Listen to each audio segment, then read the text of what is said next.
আমাদের অবশ্যই আল্লাহ আমাদের নেতা হচ্ছে জনাবে মুহাম্মদ রাসূলুল্লাহ সাল্লাল্লাহু আলাইহি ওয়াসাল্লাম। আর মুসলমানদের জীবন গ্রন্থ আল্লাহর কোরআন, কথা বলুন ঠিক না ঠিক? কিছুদিন আগে আমরা দেখতে পেরেছিলাম ফ্রান্সের সরকারের প্রধানমন্ত্রী ম্যাক্রো বিশ্বনবীকে কটূক্তি করেছিল।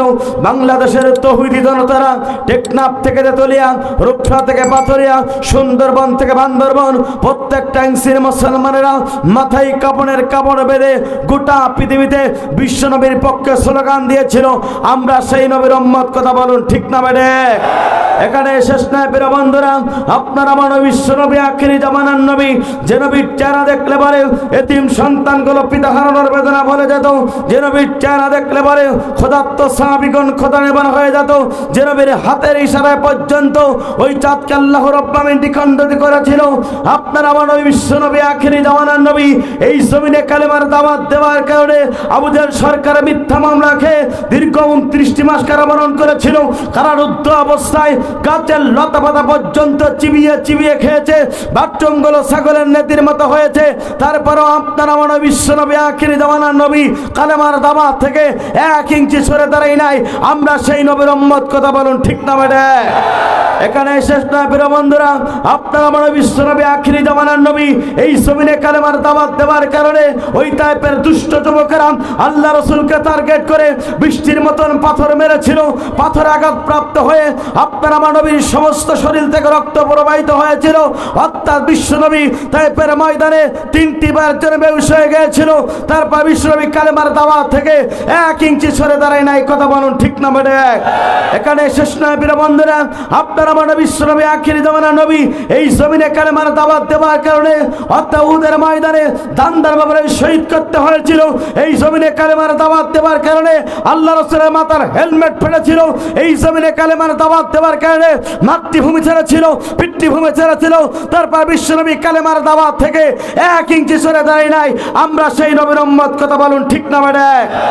এখানে শেষ নয় প্রিয় বন্ধুরা, আপনারা আমার নবীর প্রিয় সোনার সাহাবীগণ তারা পর্যন্ত এই জমিনে কালেমার দাওয়াত দেওয়ার কারণে হাত দিয়েছে, চোখ দিয়েছে, কান দিয়েছে। অর্থাৎ জালিমের জুলুমের শিকার হয়ে অসংখ্য আল্লাহর রাসূলের প্রিয় সাহাবায়ে কেরামরা অর্থাৎ বুকের রক্ত গলে এই জমিনে সিক্ত করেছে। তারপরে রাসূলের প্রিয় সোনার সাহাবীগণ বাতিলের কাছে 1 সেকেন্ডের জন্য মাথা নত করে নাই। আফসোস লাগে, দুঃখ লাগে প্রিয় বন্ধুরা, লক্ষ্য করুন। আল উলামা ওয়ারাসাতুল আম্বিয়া, অর্থাৎ নবীদের উত্তরসূরি হতেন হক্কানি আলেমগণ। সেই হক্কানি আলেমগণ গোটা পৃথিবীতে কালেমার দাওয়াত দিয়েছিল, ইসলামের দাওয়াত দিয়েছিল, জাতির লোকদেরকে জাহান্নাম থেকে বাঁচিয়ে আল্লাহর জান্নাতের পথের ঠিকানা ব্যবস্থা গ্রহণ করেছিল।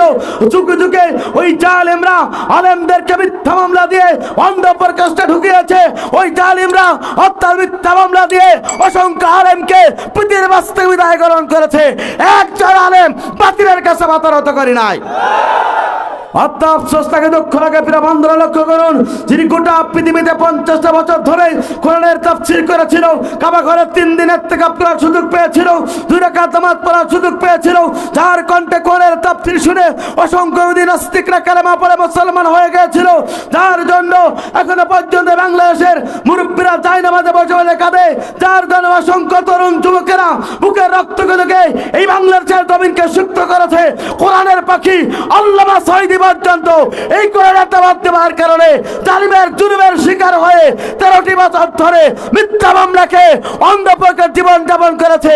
অর্থাৎ অপরিকল্পিতভাবে ওই জালিমরা তাকে ইনজেকশনের মাধ্যমে হত্যা করেছে। তারপরে কোরআনের পাখি আল্লামা সাঈদী পর্যন্ত বাতিলের কাছে মাথা নত করে নাই। অতরাং বিশ্বনবীর মতন করে যদি আপনার আমার রক্ত দেওয়া লাগে, বিশ্বনবীর মতন করে যদি আপনার আমার জীবন দেওয়া লাগে, রাসূলের প্রিয় সোনার সাহাবীগণের মতন করে যদি জীবন দেওয়া লাগে, রক্ত দেওয়া লাগে, আল্লামা সাঈদীর মতন করে যদি জীবন দিতে হয়, জীবন দেব। কোরআন ছাড়বো না কারা কারা? দোয়া আল্লাহকে দেখে দেই তারা তারা।